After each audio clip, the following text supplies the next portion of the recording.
Hello guys, ఎలా ఉన్నారు? మీరు బాగున్నారు అనుకుంటాను. నేను బాగానే. సో ఈరోజు ఎఫ్ఎంసీజీలో బ్రాండ్ ఎక్స్టెన్షన్ మనం బ్రాండ్ ఎక్స్పాన్షన్ అంటే ఒక కొత్త బ్రాండ్ లాంచ్ చేయాలంటే కొత్త ఎగ్జిస్టింగ్ బ్రాండ్ నేమ్ అని అర్థం. సో ఎఫ్ఎంసీజీ కంపెనీస్ లో మార్కెటింగ్ కాస్ట్తోనే చాలా బాగా గ్రో అవుతుంది. కస్టమర్స్ అందరూ పేరెంట్ బ్రాండ్స్ అని చాలా నమ్ముతారు. ఎక్స్టెన్షన్ అనేది సేమ్ కేటగిరీ కాకపోతే లేదా న్యూ కేటగిరీలో ఉంటుంది.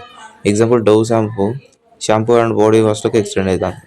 ఈ స్ట్రాటజీ అనేది రిస్క్ని తగ్గించి ఒక కొత్త బ్రాండ్ లాంచ్ చేస్తుంది. స్ట్రాంగ్ బ్రాండ్ ఈక్విటీ అనేది సక్సెస్కి ఎసెన్షియల్. పూర్ క్వాలిటీ ఎక్స్టెన్షన్ అనేది పేరెంట్ బ్రాండ్కి డ్యామేజ్. ఎఫ్ఎంసీజీ బ్రాండ్స్ అన్ని license extensions like new flavours sizes అనమాట. Example Maggi noodles and different ఫ్లేవర్స్లోకి లాంచ్ అవుతాయి. కేటగిరీ ఎక్స్టెన్షన్స్ అనేది టోటల్గా new segment. Example Patanjali ayurvedic medicines నుంచి ఎఫ్ఎంసీజీ ఫుడ్స్లోకి ఎక్స్టెండ్ అవుతాయి. బ్రాండ్ కన్సిస్టెంట్ అనేది చాలా ఇంపార్టెంట్. ప్యాకేజింగ్ అండ్ పొజిషనింగ్ అనేది బ్రాండ్ ఇమేజ్ని మ్యాచ్ అవ్వాలి.